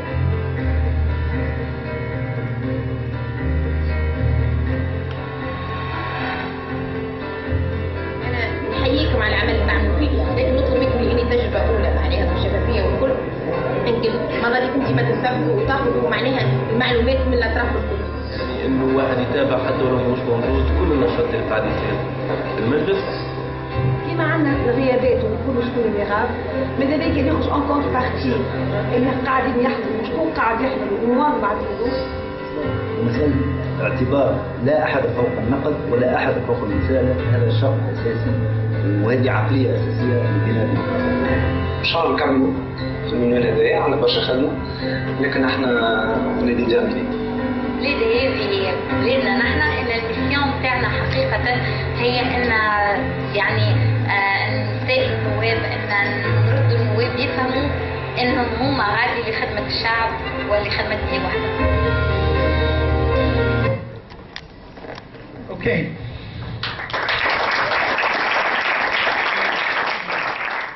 Actually, we thought about it, but the problem is another problem because the Constituent Assembly was mainly about the Constitution, but then it took another perspective, so there's kind of a legislative power now. So it's kind of different, so the promises made before the elections are different from what they're doing kind of now. So that's why... And the video, we have to see exactly which kind of information we may provide. The video is a personal presentation. Yeah, it's the presentation of Al-Basla as a whole. Here you see because Al-Basla is an NGO having different projects, including Marsad.in. So the video is like presenting the whole team of Al-Basla. But on Marsad.in we are 3 permanent people in the assembly, of course with the web developer and the designer, and the others are on different projects. So have we finished? Yeah. So basically, it's only one video. We will not explain their own opinion on specific topic through the.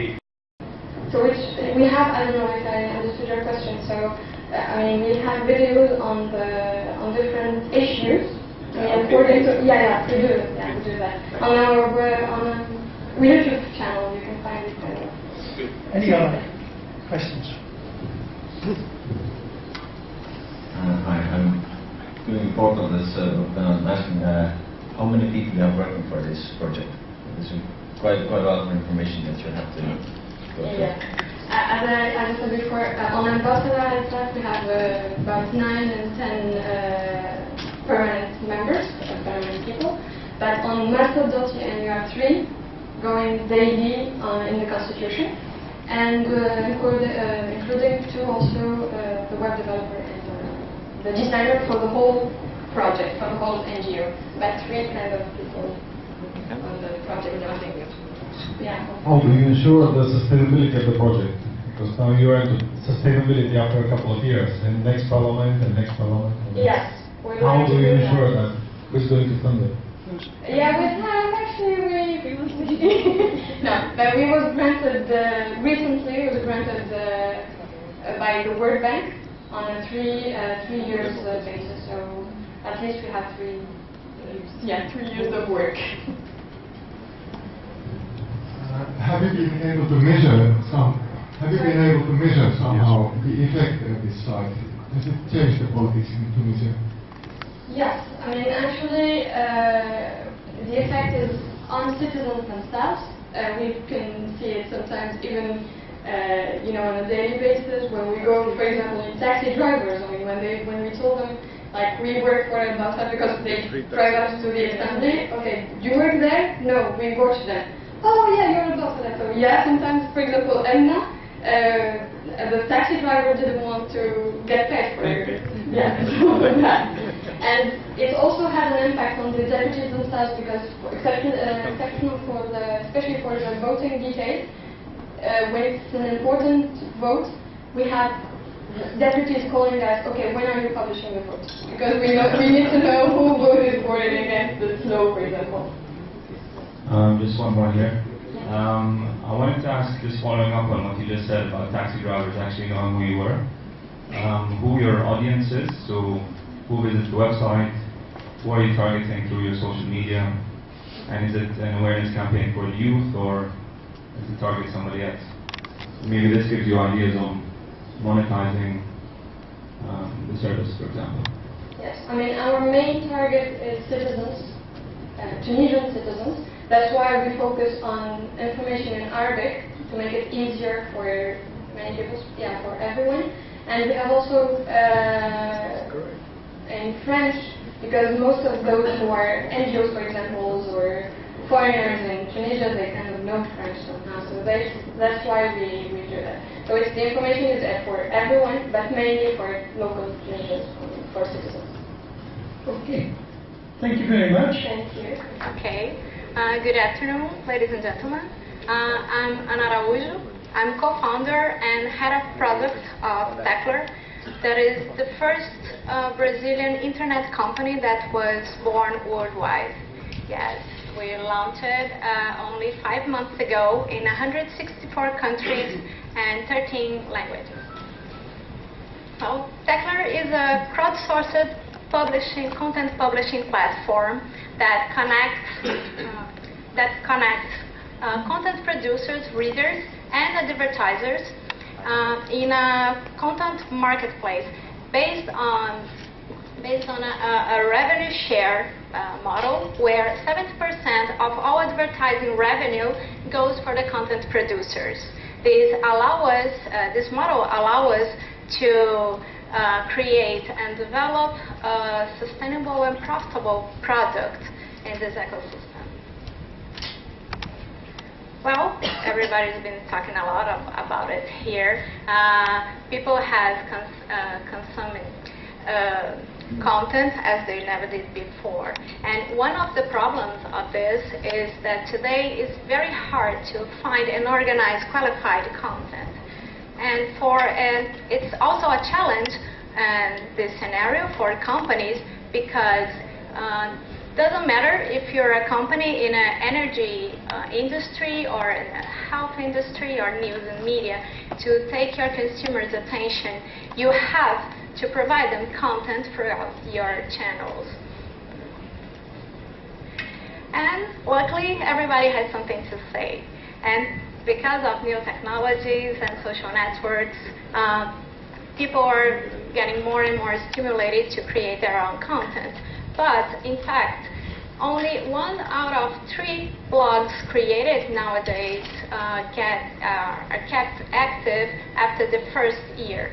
So this is mainly because of the complexity of the publishing tools, commitment and the effort to build and keep an audience, and all issues regarding monetization.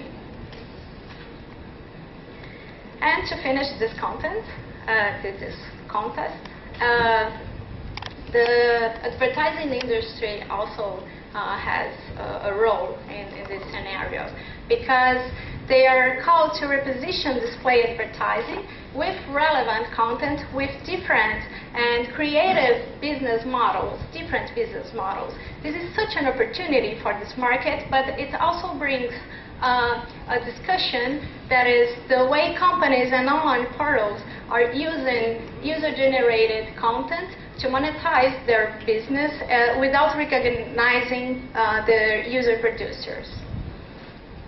So, Tackler's solution addresses these key pain points of this whole ecosystem.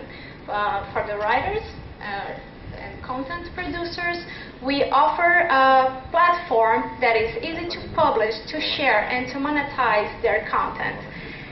We also include every tackler, that's our users are called, in our SEO strategy, leveraging their awareness.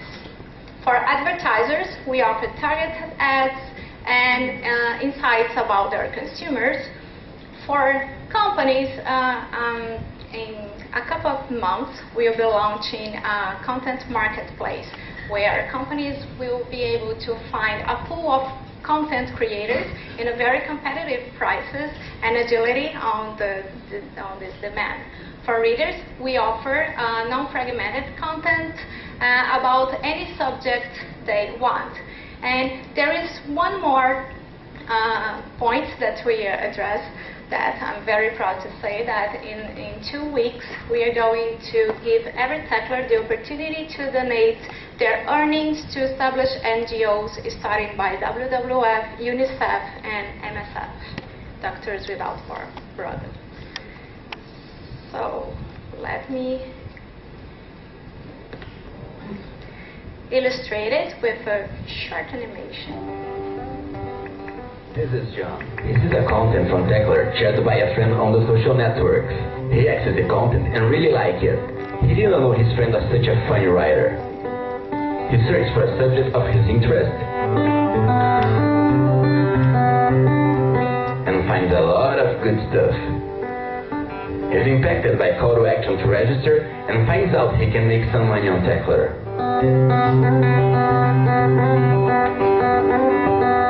He goes through a two-step sign-up and creates his first profile. Then, he's ready to create his tag number 1.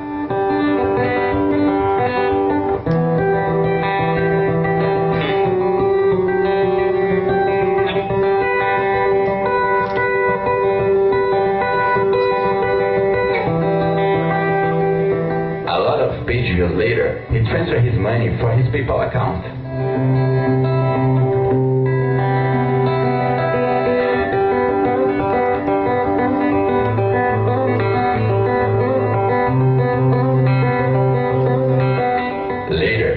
He can also donate his earnings to established NGOs.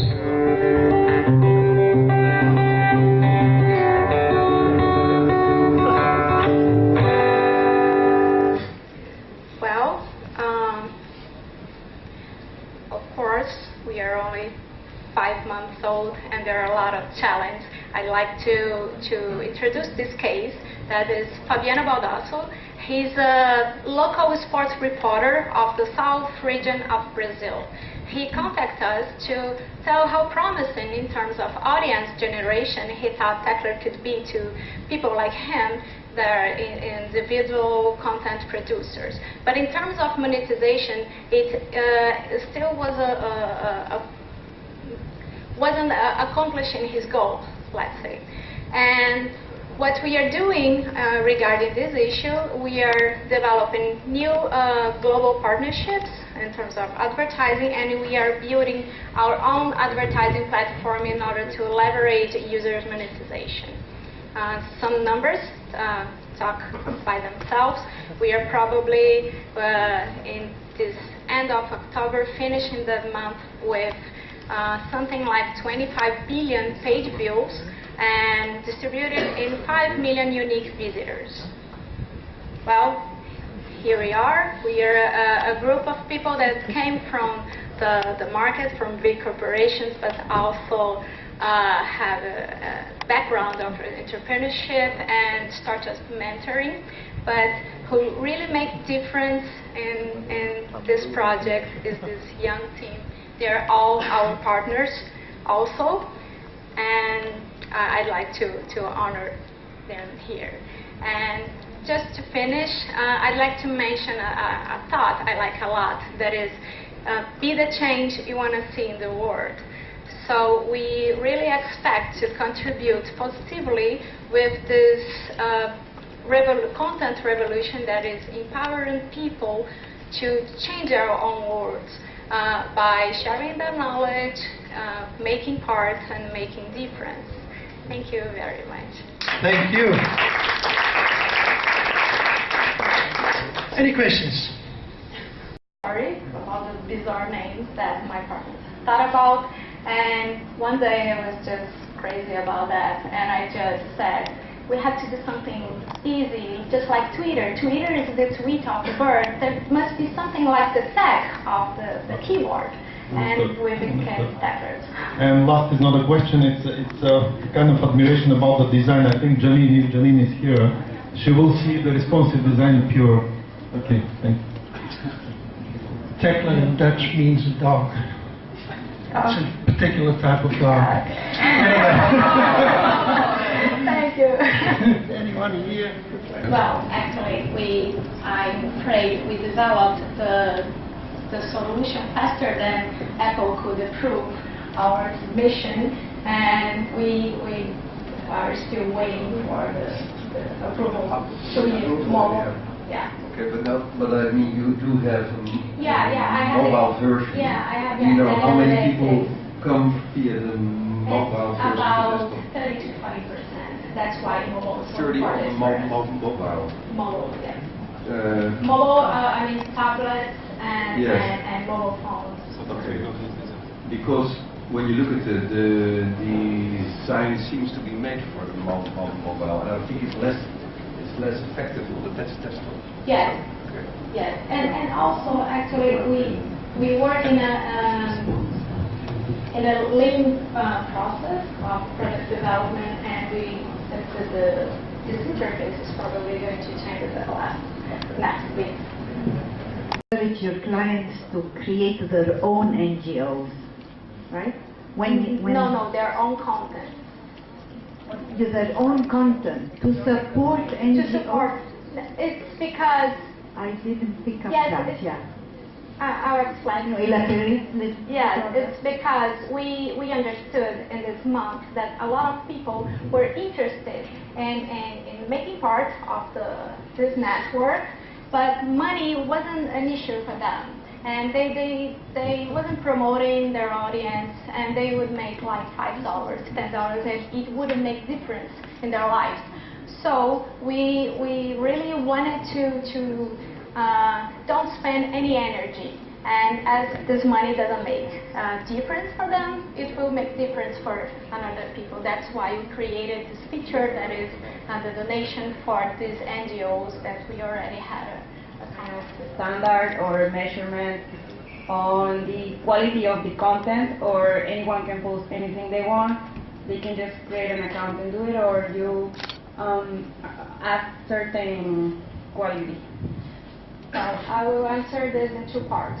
First, about the content that regards to violence or pornography. We don't allow things like that. Fraud, we don't allow things like that. And as we are in the beginning, we have a lot of those issues. We have algorithms and robots in the structure that monitor it, but it still happens. About the content, we have one of the projects in our roadmap is about content curating, but today we don't have structure to make it. So we have a project to have ambassadors to create the content in worldwide, all these countries. And the second part is when you ask about if we promote some kind of content demand. As we are building this marketplace for content where content producers can create content and companies will be able also to demand companies. Like Coca-Cola can ask content and pictures and audios for a specific summer campaign. And all users will be able to apply their content, and Coca-Cola will buy the chosen one, and the other ones will be kept in the platform and be monetized by the advertising model. Hello everyone, I'm Asim from Masrawi. I'm my colleagues Ninette and Mohammed. Here we're talking about Masrawi, the first and the largest Egyptian portal, and now it is a bilingual portal. We started since 1999 with a chat room. This gave us the luxury of understanding our users and the needed content. Now Masrawi has 60% of the regular internet users in Egypt.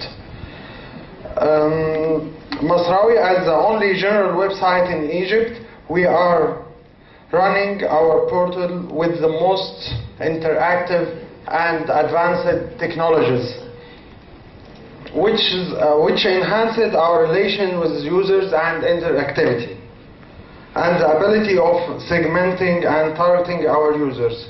I'll leave you with a short film about Masrawi, then we'll have questions. Dissemination of knowledge through books had been only for the few, reserved largely to monks and priests. Each book was a priceless one-off, but for most people in the Middle Ages, this was an academic problem. They couldn't read or write anyway. During the Middle Ages, books were written out by hand, mostly in monasteries. Often the monks would spend years on a work. Then, in 1450, an invention changed the world. In the German city of Mainz, Johannes Gutenberg invented the technique of printing with movable type. This made it possible to duplicate books in large numbers and at relatively low cost. The technological foundation was laid for the intellectual, political and religious changes of the succeeding centuries. Gutenberg's invention changed the world. Without the invention of printing in the 1450s in Germany, there would be no Erasmus, no Luther, no Tyndale, and there would be no Renaissance or Reformation.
was a trap.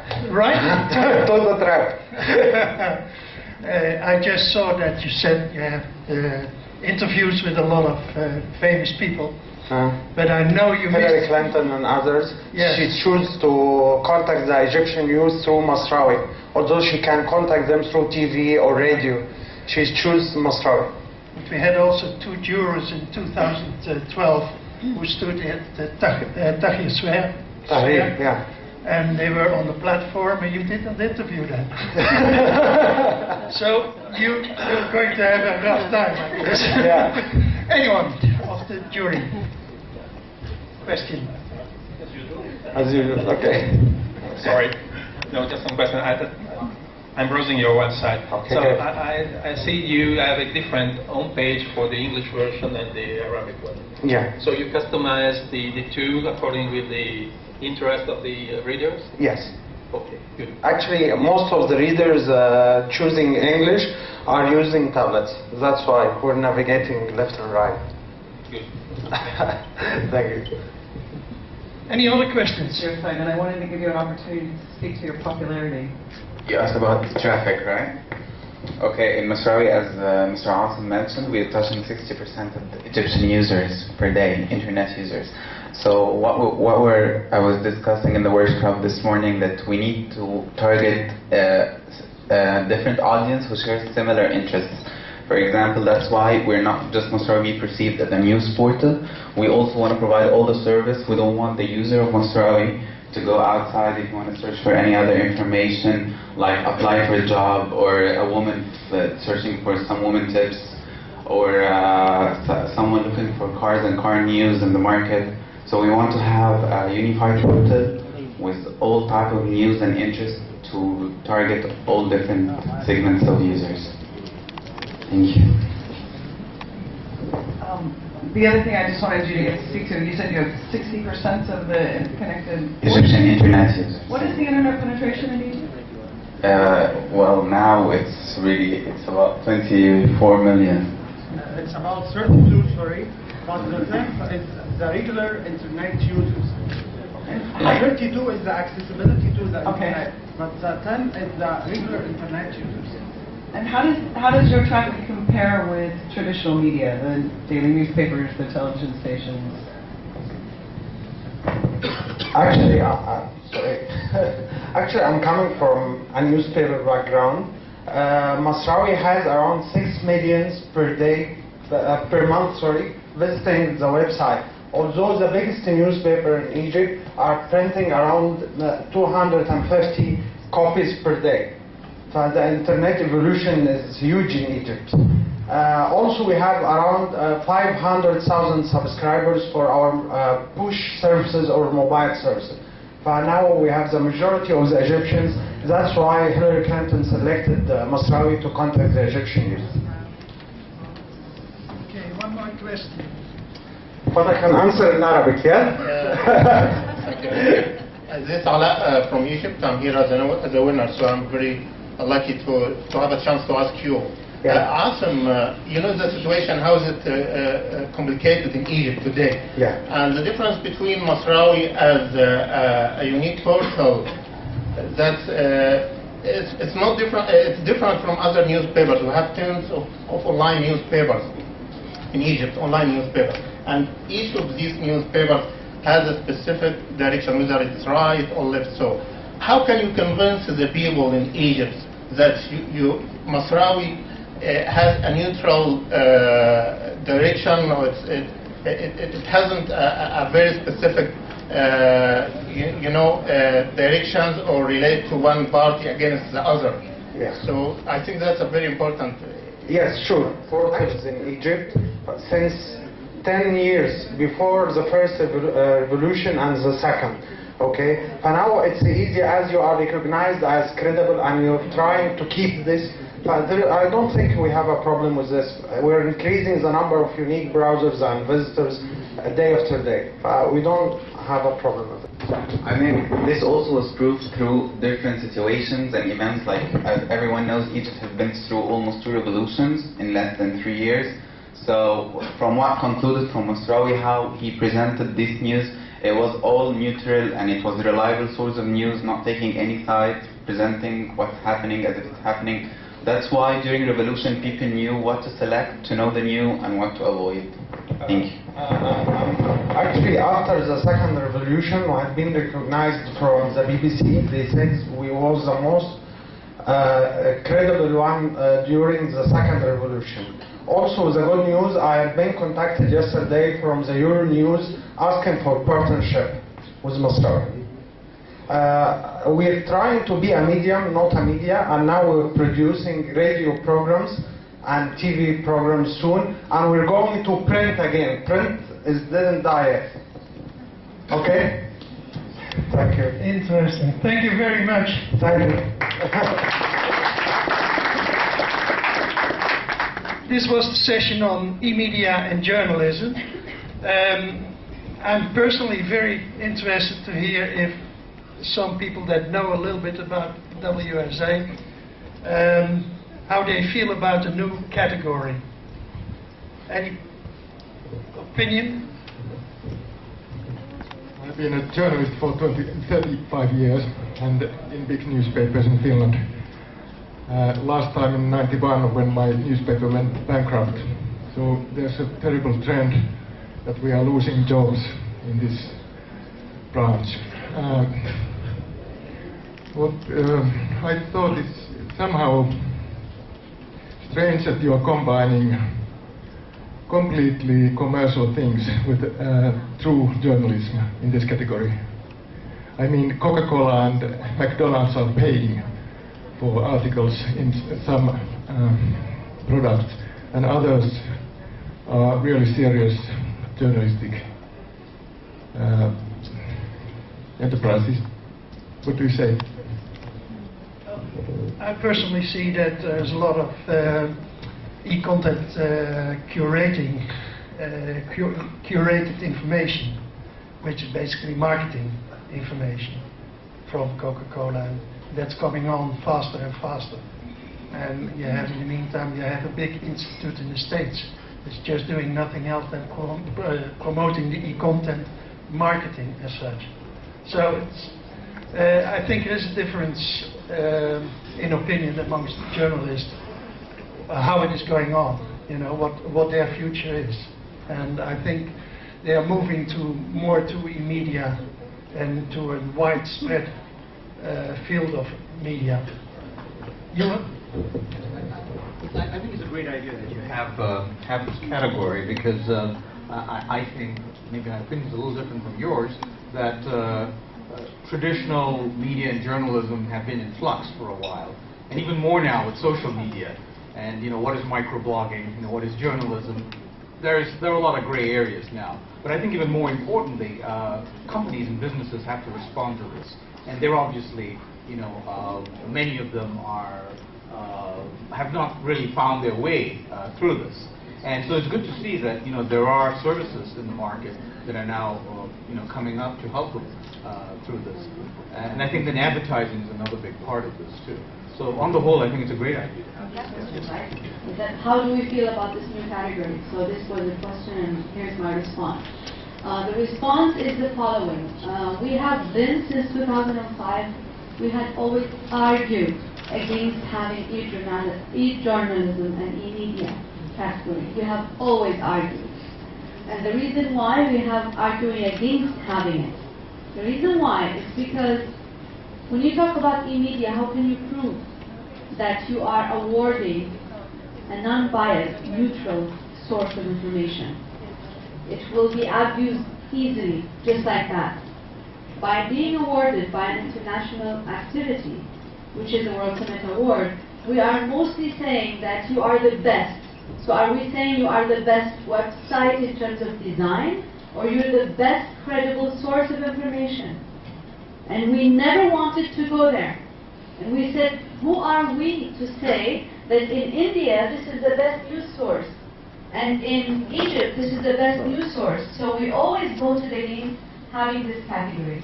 We always voted. Now, that we are in 2013, the story has flipped for a simple reason. We said, okay, now these news sources of media has been already there in the market for 2 years now. So if it had not been neutral, it would have been rejected by its own society. So now we are we know that the market has already tested it somehow, and if their own people had rejected the project, then this will be our measure. If it was kind of neutral and the public accepts it, then okay, we will add it as a category. However, it was very tricky. And in the jury where we were in Estonia about a month and a half ago, this was the main discussion when we came to this category before voting. We needed to search, we needed to dig in, we needed to understand what people feel about these news sources, because it's a big no-no to say this is the best news source. Imagine the worst media source online in your own countries.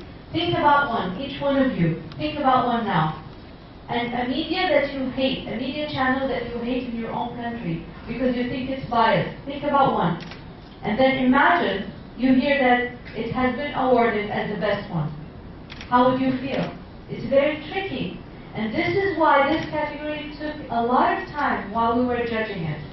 It has been a process through which we needed to test the market, we needed to research people's perception, the local people's perception about the project or about the media channel, and then be able to vote.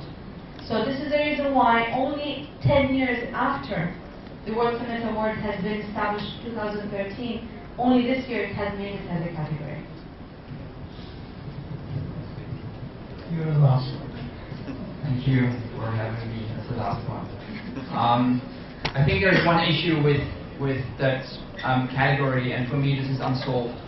And that's the point that with media in that category, you're not separating curation of content and the use of the means of technology. And from my personal point, the most interesting media are printed media with curated content. There is Brand 1 in Germany and Business Punk in Germany, and for those who know these papers, these magazines, I guess they would agree that they're the most exciting media that are being produced. And I know there's others online, they're using either the printed content or having just the advantage of the media means. But still, as I said before, I think this has to be separated, because there's so much what technology offers and creativity, how we use what technology offers, but very little about curation and content and curation of the content. There were some submissions on curated content, so it's not that it was not there. So, but there were no newspapers, no real TV stations except for archives. So it's quite. But we had, for example, a new aggregator on the market that was also submitting. So just to indicate that there was a response, but it was not within these limits of the competition and the quality of these submissions. Okay, ladies and gentlemen, I'd like to thank you for being present and being so responsive. And I wish you all the best for the rest of the day. The members of the WSA, they are going to work still a little bit further in order to count the votes, and hope all the best for your candidates. Thank you very much.